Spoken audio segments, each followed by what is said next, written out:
Click করার জন্য JM update চ্যানেলের পক্ষ থেকে সকলকে জানাই স্বাগতম। আজকে আবারও আমরা একটা নতুন ভিডিও নিয়ে চলে এসেছি, যেটা হচ্ছে আইসিডিএস অঙ্গনওয়াড়ি কর্মী নিয়োগ।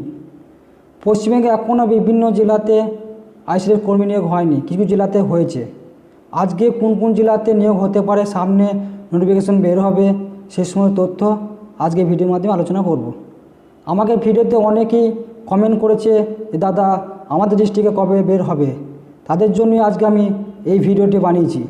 তাই সকলে প্রথম থেকে শেষ অবধি মনোযোগ সহকারে ভিডিওটি দেখবেন।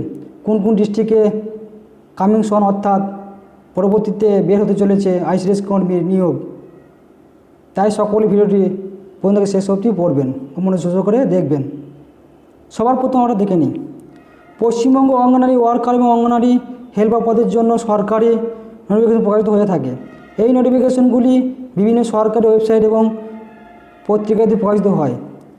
সাধারণত বিভিন্ন জেলা, পশ্চিমবঙ্গের জেলাগুলি ওয়েবসাইট এই নোটিফিকেশন পাওয়া যায়, কারণ অঙ্গনারী পদে বিভিন্ন জেলাভিত্তিক হয়ে থাকে।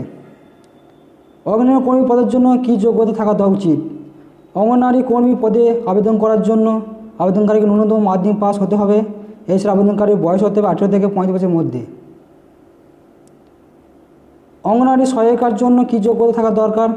সেটা হচ্ছে অঙ্গনারী সহায়ক পদের জন্য আবেদনকারীকে ক্লাস 8 পাস করতে হবে। আবেদনকারী বয়স 18 থেকে 35 বছরের মধ্যে হতে হবে। অঙ্গনারী কর্মী পদের জন্য আবেদন করতে চাই, কী আবেদন করতে হবে তার সমস্ত তথ্য এখানে বলে দেওয়া হচ্ছে। অঙ্গনারী কর্মী পদের জন্য নিয়োগ বিজ্ঞপ্তি মাঝে মধ্যে প্রকাশিত হয়ে থাকে বিভিন্ন জেলা ডিস্ট্রিক্টে। আবেদনকারীকে এই নিয়োগ বিজ্ঞপ্তি বের হওয়ার সঙ্গে সঙ্গেই আবেদনপত্র অফলাইনে জমা করতে হবে। কোন কোন ক্ষেত্রে আবেদনপত্র অনলাইনে জমা হয়ে থাকে সেই জন্য ওয়েবসাইটে ফলো করুন এবং আমার ভিডিও ফলো করতে পারেন, আমি সেখানে জানিয়ে দেবো। অঙ্গনারী কর্মী ও সহায়িকা পদের জন্য আবেদন করার সম্পূর্ণ পদ্ধতি ও ছবি নিচে দেওয়া হলো। এই যে পিকচারটি দিয়েছি এখানে পরিষ্কার বলে দেওয়া আছে যে অনলাইনে অঙ্গনারী কর্মী সহায়ক পদের জন্য আবেদন করতে হলে সবার প্রথম নোটিফিকেশন ভালো করে পড়তে হবে, তারপর অফিসিয়াল নোটিফিকেশনটি পড়তে হবে, আপনার যাবতীয় তথ্য অনলাইনে প্রদান করতে হবে, লাস্ট সাবমিট বাটনে ক্লিক করলে তাহলে ফর্মটি জমা হয়ে যাবে। ও কিছু কিছু তো অফলাইনেও জমা হয়, যেটা গিয়ে ব্লক স্তরে জমা দিতে হয়। আর এবারে বলে দিচ্ছি, পশ্চিমবঙ্গে বিভিন্ন ডিস্ট্রিক্টে কিছু কিছু ডিস্ট্রিক্টে আবেদন হয়েছিল, কিছু কিছু ডিস্ট্রিক্টে এখন আবেদন হয়নি। তার মধ্যে আমি কিছু বলে দিচ্ছি, যেমন দক্ষিণ দিনাজপুর, আলিপুরদুয়ার, বাঁকুড়া, এগুলোতে এখনও হয়নি। পশ্চিম বর্ধমানে হয়েছে, পূর্ব বর্ধমানে হয়নি, বাঁকুড়াতে হয়নি, কোচবিহারে হয়েছে, দার্জিলিংয়ে হয়েছে, দক্ষিণ দিনাজপুরে হয়নি, হুগলিতে হয়েছে, হাওড়াতে হয়েছে, জলপাইগুড়িতে হয়েছে, ঝাড়গ্রামে হয়নি, কলকাতাতে হয়েছে, কালিম্পং, মালদা, পশ্চিম মেদিনীপুরে হয়নি, পূর্ব মেদিনীপুরে হয়নি, মুর্শিদাবাদে হয়েছে। পরীক্ষা কিন্তু এখনও মনে হয়নি। এবং নর্থ চব্বিশ পরগনা, সাউথ চব্বিশ পরগনা, পুরুলিয়াতে এখনও পর্যন্ত হয়নি। সমস্ত তথ্য এখানে দেওয়া হয়েছে, প্রত্যেকে ভালো করে দেখে নেবেন।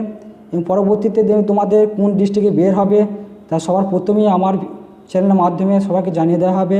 তোমরা তখনই প্রস্তুতি নিয়ে রেডি থাকুন, প্রত্যেকে সঙ্গে সঙ্গে অ্যাপ্লাই করবেন এবং অ্যাপ্লাই শেষ করার পর প্রস্তুতি নিয়ে সেখানে পরীক্ষা দিয়ে আসবেন, ইন্টারভিউ দেবেন।